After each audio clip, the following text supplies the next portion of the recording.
Jonathan David Monkeyhead. Now I know that sounds like something that you could go to jail for, but I'm here to tell you that those are the names of the 4 founding members of the nu metal band Korn. Now Korn was a very formative band for a young Dan Frampton forming his music tastes, and today I want to talk about their debut record. Hey, how's it going? I'm that Dan Frampton I was just talking about. Hope you're doing well. Please like, comment, and subscribe if you're enjoying the videos. If you want to join the channel and get access to exclusive content, badges, and emojis, and more importantly, join the secret society on this graphic right here, all you gotta do, hit that join button. Okay, with all that house cleaning out of the way, I gotta describe my rating system, okay? Because a lot of people see my rating system to be a little bit weird, but I'm just gonna explain it really quick and then move on to this review of the Korn debut. Alright, so yeah, I work with a 2-star rating system, which kind of acts as a Siskel and Ebert 2 thumbs up system, but also like a star system like Dave Meltzer. So let's just go right back to the bottom. The very first, most awful rating you can get is -2 stars, okay? That is beyond trash.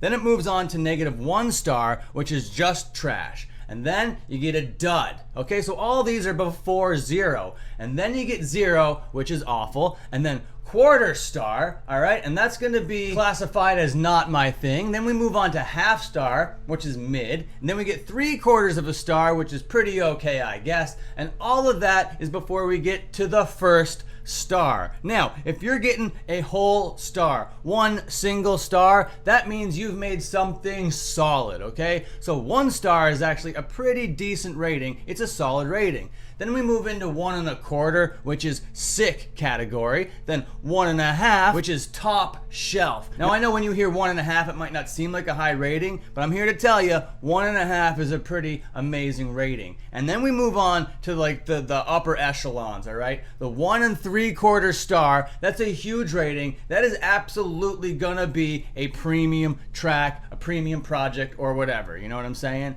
And then we get to the 2 full stars. If you get the 2 full stars, you've done something perfect, okay? You've blown me away beyond my own words, and I gotta give you 2 stars. Okay, with all that house cleaning out of the way, let's move on to the self-titled record from Korn that came out in 1994. We're gonna blast through with this legendary opening track called Blind. All right, he can see he's going blind, and right away it's clear this is something different. This is something new, okay? We haven't heard something like this before. Now, when you think nu metal in today's day and age, you think of all like the rap rock elements, but that's not really what we're hearing here, all right? It was Rage Against the Machine that was doing all that rap rock stuff, but Korn was really laying like the musical palette for what nu metal would absolutely become. Okay, so I'm giving the first song, Blind, a 1 1/2 star rating. That is top shelf.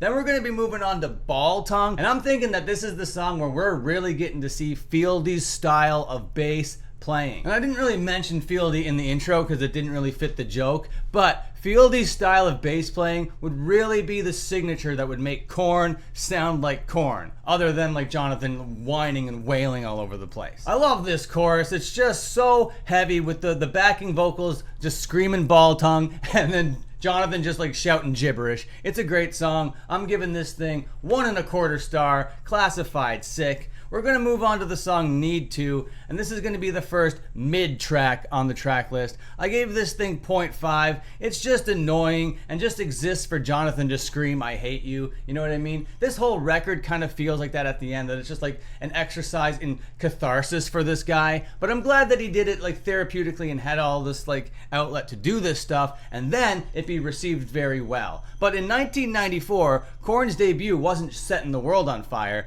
It wasn't until later on where they did other things that set the world on fire, where the general public would go back and revisit this and be like, oh my god, these guys have been laying the groundwork for years and going crazy. But when you walked into a Korn show in 1994 and saw these guys on stage doing this thing, like I said, this was something different, this was something new. People really didn't know how to process it. A guy in a kilt with bagpipes, all these like super down-tuned guitars, a guy just slapping a bass as hard as he can. What are you guys doing, Korn? All right, but then we're going to move on to the song Clown, and Clown is a badass tune. This song rules, okay? Now when I think of like tracks that have the band members talking and it being left like in the track, you know what I mean? This is the song I think of. This song is just awesome. I love the cymbal work all over this. I'm giving Clown 1.25 stars. This thing is sick. We're going to be moving on to Divine, which I say is the song of the album. I am giving this thing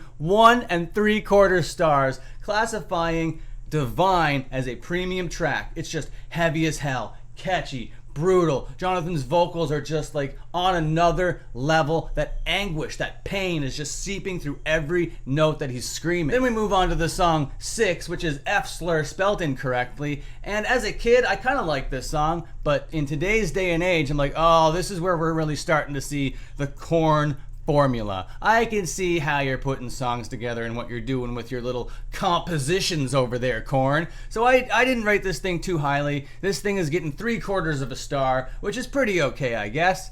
Then I'll be moving on to Chutes and Ladders, and this is just an all-time Korn song, an absolute all-time 90s song, a quintessential nu metal song, okay? That is what this thing is over here. It's great, it's slow, it's sludgy, it's got those bagpipes. There's no song like it on earth, all right? It borders being corny, no pun intended, but because of how unique it is, gives it its own identity and its like own like category in like music history. So I gotta give this thing at least a 1.5, making it a top shelf. And this is where things take a little bit of a nosedive on the track listing. The song Predictable, I gave that a dud rating, not worth your time. Then we move on to the song Fake, and I gave that 0. Okay, this thing sucks.